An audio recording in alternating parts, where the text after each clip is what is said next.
నమస్కారం. జై శ్రీ విఘ్నేశ్వర గురుదక్షిణామూర్తి రాజశేఖర వేద జ్యోతిషంకి స్వాగతం. ఈరోజు మనం మీనరాశి 2024-25 క్రోధినామ సంవత్సర ఫలితాలు ఏ విధంగా ఉండబోతున్నాయో తెలుసుకుందాం.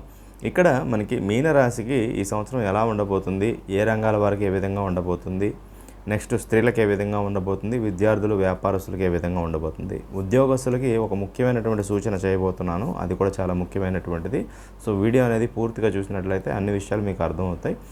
నెక్స్ట్ మొట్టమొదటిసారి మన ఛానల్ చూసినటువంటి వాళ్ళు తప్పకుండా సబ్స్క్రైబ్ చేసుకోవడం మర్చిపోవద్దు. ఇక్కడ మనకి మీనరాశి విషయానికి వచ్చేప్పటికి పూర్వభాద్ర 4వ పాదం, అదేవిధంగా ఉత్తరాభాద్ర 4 పాదాలు, దాంతోపాటు రేవతి 4 పాదాలు కలిస్తే మీనరాశి అవ్వటం జరుగుతుంది. సో ఈ మీనరాశి వారికి 3వ స్థానంలోకి గురు ప్రవేశం వల్ల కొంచెం ధైర్యం అనేటటువంటిది పెరుగుతుంది. ఈవెందో జన్మంలో ఉన్నటువంటి రాహుకేతువుల వల్ల, ఏలినాటి శని ప్రారంభం వల్ల, 12వ స్థానంలో ఉన్న శని వల్ల కొంచెం ఇబ్బందులు అవి ఉన్నప్పటికీ కూడా ధైర్యం పెరుగుతుంది. మీ యొక్క సోదరులు, అదేవిధంగా సిస్టర్స్ బ్రదర్స్తో అభిప్రాయ భేదాలు అవి ఉన్నటువంటి వాళ్ళు కొంచెం అనుకూలమైన పరిస్థితి ఏర్పడుతుంది. భార్యాభర్తల మధ్య ఏమైనా అభిప్రాయ భేదాలు ఉన్నటువంటి వాళ్ళు కూడా కొంచెం సర్దుకుపోవటం అది కూడా ఉంటుంది. భార్యాభర్తల మధ్య వచ్చేటటువంటి విభేదాలని పెద్దవి చేసుకోకుండా చిన్నగా మీరు వాటిని 4 గోడల మధ్యలో ఏవైతే సెటిల్మెంట్ చేసుకోవడం, లేకపోతే ఒక అభిప్రాయానికి రావడం అనేటటువంటిది చెప్పదగినటువంటి సూచన.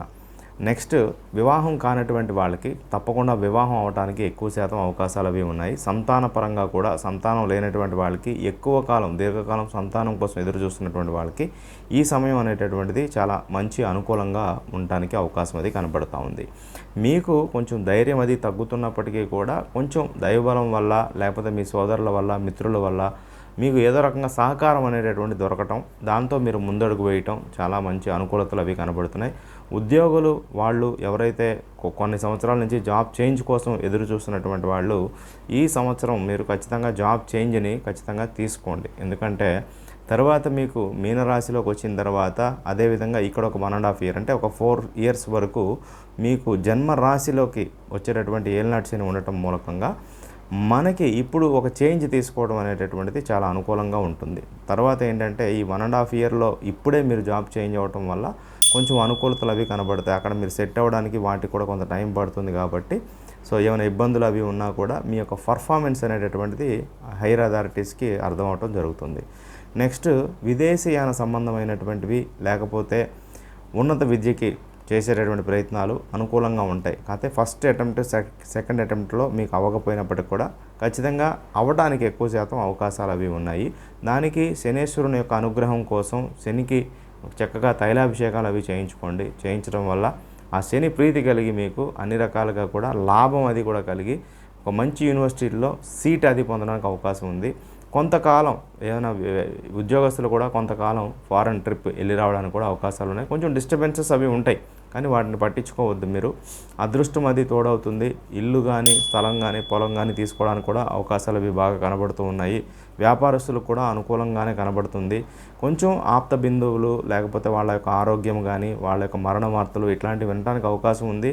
కానీ అది అన్నీ కూడా పార్ట్ ఆఫ్ ది జాబ్ అన్నట్టుగా మీరు వాటిని జాగ్రత్తగా చూసుకొని హార్ట్కి తీసుకోకుండా మీ పని మీరు ఖచ్చితంగా చేసుకుంటూ ముందడుగు అనేటటువంటిది వేసుకుంటూ వెళ్ళిపోవటం వల్ల ఖచ్చితంగా పని మాత్రం ఆపవద్దు. నిరుద్యోగులకు కూడా మంచి ఉద్యోగం అది దొరకడానికి అవకాశం ఉంది. మీరు ఎప్పటి నుంచో ఎదురు చూస్తున్నటువంటి ఉద్యోగం దొరకడానికి అవకాశం ఉంది. ఈ సంవత్సరంన్నర టైంని చాలా గట్టిగా చక్కగా యూటిలైజ్ చేసుకోండి. ఎక్కడా కూడా ఎటువంటి మీ వైపు తప్పు లేకుండా చూసుకోండి. నెక్స్ట్ మీరు నడిపేటటువంటి సంస్థలో కూడా ఈ సంవత్సరం కొంత అనుకూలంగా నడవడానికి, వాటితో మీకు లాభాలు అవి రావడానికి అవకాశాలు అవి కనబడుతున్నాయి. ఆ వచ్చినటువంటి ధనాన్ని కూడా చక్కగా యూటిలైజ్ చేయడానికి, మంచి విషయాలకి వాడటానికి కూడా అవకాశాలు అవి కూడా అనుకూలంగా ఉన్నాయి. ప్రసిద్ధ పుణ్యక్షేత్రాలు, దేవాలయాలు సందర్శన చేసుకోవడం, మంత్రజపం చేసుకోవడం, గొప్ప వ్యక్తుల్ని కలవటం, ఇట్లాంటి వాటి వల్ల కూడా మీకు మానసిక స్థైర్యం, మానసిక ప్రశాంతత ఇవన్నీ కూడా ఫ్యూచర్ గురించి ఒక క్లారిటీ రావటం, మనం ఇలా ఉండాలి, ఇలా చేయాలి, మన ఫ్యామిలీ నుంచి ఎక్స్పెక్టేషన్స్ ఇలా ఉన్నాయి, ఒక క్లారిటీ తెచ్చుకోవటం, దాని నుంచి మీరు మీ యొక్క ప్రణాళికలు రూపొందించుకోవటం, ముందుకు వెళ్ళటం అన్ని రకాలుగా కూడా అనుకూలంగా కనబడుతూ ఉంది. ఇంకొకటి ఏంటంటే వివాహ ప్రయత్నాలు చేస్తున్నటువంటి వాళ్ళు ఎవరైతే ఉన్నారో అవతల నుంచి వచ్చినటువంటి సంబంధం అంటే అబ్బాయి కావచ్చు, అమ్మాయి కావచ్చు, వాళ్ళ డీటెయిల్స్ అన్నీ కూడా కరెక్ట్గా ఉన్నాయా లేదా ఆ డీటెయిల్స్ అనేది చెక్ చేసుకోండి. అదేవిధంగా పూర్తిగా అన్నీ ఇలాగే ఉండాలి, అన్ని రకాలుగా మంచి మ్యాచ్ ఇలా ఉంటేనే చేసుకుంటాను అనేటటువంటి గిరి గీసుకొని మాత్రం ఉండొద్దు. ఒక 60%, 70% అన్నీ మ్యాచ్ అవుతున్నాయంటే చక్కగా ముందడుగు వేయండి. నెక్స్ట్ వివాహం అయిన తర్వాత కూడా మొదటి సంవత్సరం కూడా కొంచెం అడ్జస్ట్మెంట్, అండర్స్టాండింగ్తో ముందడుగు వేయండి. ముఖ్యంగా మీ యొక్క ఇలవేల్పు ఇష్టదైవం ఎవరైతే ఉన్నారో వారి యొక్క దైవ దర్శనం అనేది ఒకసారి చేసుకొని వాళ్ళకి ఏమైనా మొక్కులు అట్లాంటివి ఏమైనా ఉంటే తప్పకుండా చెల్లించుకొని రావటం అనేటటువంటిది చెప్పదగినటువంటి సూచన. వ్యాపారస్తులు ఎడిషనల్ ఇన్వెస్ట్మెంట్స్ అంటే ఎక్కువ శాతంలో పెట్టుకోవద్దు. చక్కగా చిన్న చిన్న ఇన్వెస్ట్మెంట్స్ పెట్టుకొని జాగ్రత్తగా ముందడుగు అది వేయటం అనేటటువంటిది చెప్పదగిన సూచన. ఆరోగ్యంలో కూడా ఒక 2 నెలల్లో కొంచెం అటువంటి ఇబ్బందులు అవి కలగడానికి అవకాశం ఉంది. వాటి పరంగా కూడా కొంచెం జాగ్రత్తలు అవి తీసుకోండి. అక్టోబర్, నవంబర్ నెలలు మీకు ప్రతికూలంగా కనబడుతున్నాయి. ఆరోగ్యపరంగా కానీ, ధనం పరంగా కానీ, రుణదాతల పరంగా కానీ కొంచెం ఇబ్బంది అది రావడానికి, ఏదైనా చిన్న అవమానం జరగడానికి, పనులు అవ్వకపోవటానికి, అదేవిధంగా ప్రయాణాల్లో ఇబ్బందులు కలగడానికి అవకాశాలు ఉన్నాయి. సో ఆ నెలలో కొంచెం దైవ దర్శనం చేసుకోవటం, మంత్రజపం చేసుకోవటం, మీ జాతకాన్ని ఒకసారి చెక్ చేయించుకొని వాటికి సంబంధించిన ప్రత్యేకమైన పరిహారాలు అంటే మీ జన్మ జాతకం ప్రకారం కనుక మీరు ముందడుగు వేసినట్లయితే మీకు అనుకూలతలు అవి సంప్రాప్తించడానికి అవకాశాలు ఎక్కువగా ఉంటాయి. మీకు ముఖ్యంగా ఏంటంటే మార్గదర్శకత్వం చేసేటటువంటి వ్యక్తులు తారసపడతారు ఈ సంవత్సరం. అది మీకు చాలా మంచి ఫలితాలు ఇవ్వడానికి అవకాశం ఉంటుంది. అందువల్ల ఏంటంటే అట్లాంటి వాళ్ళు దొరికినప్పుడు వాళ్ళని చక్కగా యూటిలైజ్ చేసుకోండి. వాళ్ళకి ఫుల్ఫిల్మెంట్గా మీరు కూడా మీ వైపు నుంచి ఏం చేయాలో వాళ్ళకు కూడా చేయండి. చేయటం వల్ల కూడా మీకు అనుకూలతలు అవి కనబడుతున్నాయి. ముఖ్యంగా పిల్లల విషయంలో, స్త్రీ సంతాన విషయంలో కొన్ని జాగ్రత్తలు అవి పాటించండి. అదేవిధంగా అవుటింగ్స్కి వాటికి పంపించేటప్పుడు కూడా కొంచెం జాగ్రత్తలు అవి పాటించండి. నదీ స్నానాలు ఇట్లాంటి విషయాల్లో కూడా జాగ్రత్తలు అవి పాటించండి. అన్ఎక్స్పెక్టెడ్ థింగ్స్ అవి జరగడానికి అవకాశం ఉంది. అందువల్ల ఏంటంటే మీ వైపు నుంచి ఎటువంటి ఇబ్బందులు అవి లేకుండా అన్ని రకాలుగా జాగ్రత్తలు అవి పాటించండి. ఇవన్నీ చూసుకుంటే మీనరాశికి ఓవరాల్గా గురువే ప్రధానమైనటువంటి గ్రహంగా ఉన్నాడు. సో ఆయన మీకు అనుకూలమైనటువంటి ఫలితాలు అవి ఇవ్వడానికి సంసిద్ధుడై ఉన్నాడు.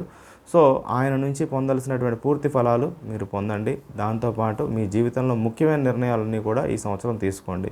ఏదైనా గృహం కానీ, పొలం కానీ ఏదైనా అమ్మటం వల్ల కూడా మీకు మంచి ప్రాఫిట్ అది రావటం, దాన్ని మళ్ళీ చక్కగా మంచి ఇన్వెస్ట్మెంట్ చేయటం వల్ల కూడా ఫ్యూచర్కి కూడా మీకు ఇప్పుడు తీసుకునే నిర్ణయాలు చాలా బాగా ఉపయోగపడతాయని చెప్పొచ్చు. సో ఓవరాల్గా గురువార నియమం, మంగళవార నియమం ఇవి పాటించండి. దాంతోపాటు మీ దగ్గరలో ఉన్నటువంటి దక్షిణామూర్తి కానీ, దత్తాత్రేయుడు, సాయిబాబా, రాఘవేంద్ర స్వామి గుళ్ళు దర్శించండి. ఆవుకి శనగలు, బెల్లం, ఆకుకూరలు పెట్టండి. మంచి సత్ఫలితాలు కలుగుతాయి. జయం.